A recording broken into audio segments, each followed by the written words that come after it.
Alrighty guys, so welcome back to the channel.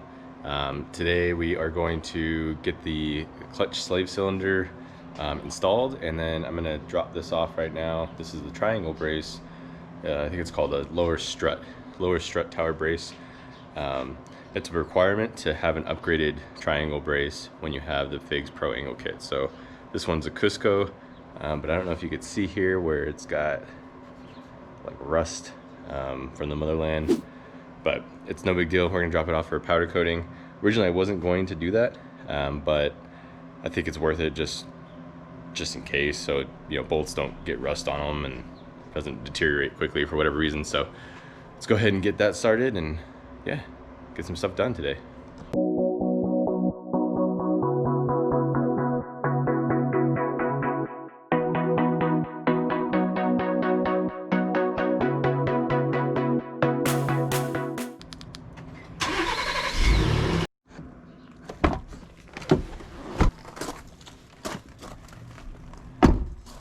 This is the result of children. You can restrict food as much as you want in any of your vehicles, but somehow crumbs from crackers will accumulate.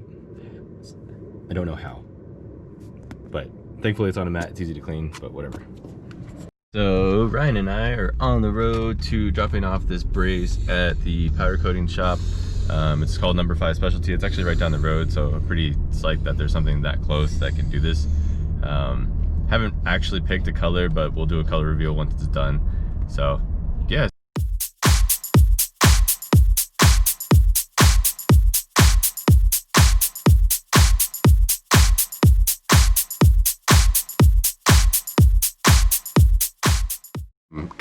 I am kind of in the middle of like running errands and stuff, but I still want to make some progress while I'm waiting for my wife to finish up some work things. So what I'm gonna do, I think, is these are the wheel speed sensors, at least for the front. And the R154 transmission actually goes off of a VSS sensor. That was the connector. That is the connector that I'm gonna be fixing here. But I think I'm gonna take this off and see if one of my buddies can fabricate just a plate to cap off that. There's no real fluid in there other than just grease, just for lubrication purposes, but I don't want to just do the the simple way of just cutting this and then putting it back on and calling it good. So it looks like it's a bolt and then it looks like a little connector right there. So I'm gonna get one on that really quick.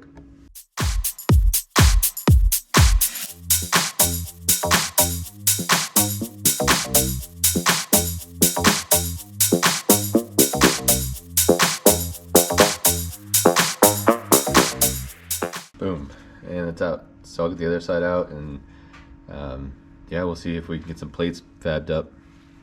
Removing this sensor here cleans up this area in general quite a bit. So the other side had this little sensor, and I think, if I'm not mistaken, that is for the auto adjusting lights. It works in tandem with that so that they can go up and down, or I have no idea. Maybe it's a sensor for ride height, which completely irrelevant to me at this point. But here's the other side. Hopefully you can see that. But yeah, it just cleans it up. A lot more room to work, which is nice, and just clean is better, even though there's grime everywhere. So yeah, we'll get going on the slave cylinder that you can see under there. And that brace that I dropped off for powder coat is replacing this guy right here. Alrighty guys, so we are back in the garage, and let's talk clutch slave cylinders for a second. So why I'm replacing the one that was on the Marlin Crawler R154 transmission that's in the IS300. The main reason was just because there's a little torn boot here. Not a huge deal, but the part is cheap enough that might as well do it while I have time and while the car is obviously not running. So we'll get that done. And this is the new one that I ended up purchasing. Same exact thing. Actually got this through Drift Motion, and I'll have that in the link down below. But basically, so what this is doing is this goes and it's pushing on a clutch fork, and this allows the driver of a manual vehicle to actually change between gears. So this is disengaging your pressure plate so that you can move between gears. I'm sure there's some more technical discussion that we have about it, but Generally speaking, that's what this is doing.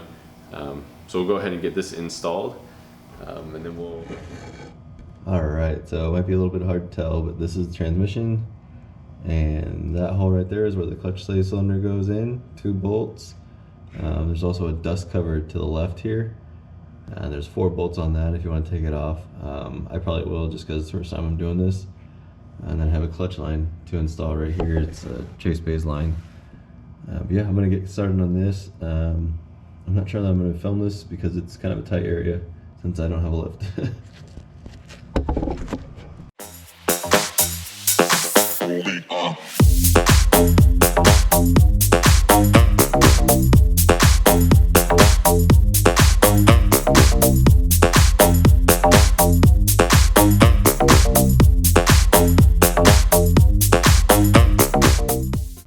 Alright, so not impossible to film, but not easy. So you can see here that I've got the clutch slave cylinder installed on the line. I've got the bleeder nipple right there kind of open. And then inside, you might be able to see it, but you can see the shiny silver part where it meets the clutch fork itself. So I'm going to throw the dust cover back on this and call it good for now. And then get to installing the brace. So this triangle brace here, I'm way too close to it, so I'll get some better shots, but that brace is getting replaced. This is the lower strut brace right here. It's the huge triangle piece that the Cusco Brace is actually replacing. So this is the factory OE one. It's really thin. And as I said earlier, the Figs angle kit requires that you have a little bit more support under there for the kit itself. So hence that brace, and that's the reason I've got to swap it out. So we'll get to that and get the new one on.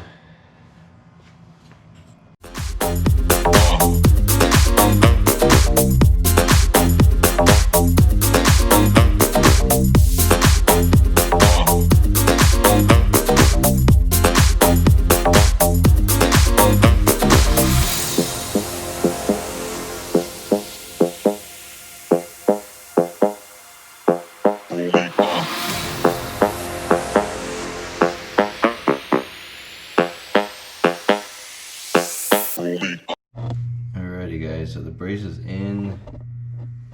Looks pretty good. No complaints. Yeah, sweet. Alrighty guys, that's it for this episode of the IS300 drift build. Be sure to stay tuned for part 2 of the wiring harness install and rebuild, dress up, whatever you want to call it. Yeah, be sure to comment, like, and subscribe. Peace. So I wanted to also mention that I'm not trying to postpone the wiring harness install, but I am waiting on parts from WireCare. Those should arrive hopefully this week. But I figure while I have time, make some progress on other portions of the car. So.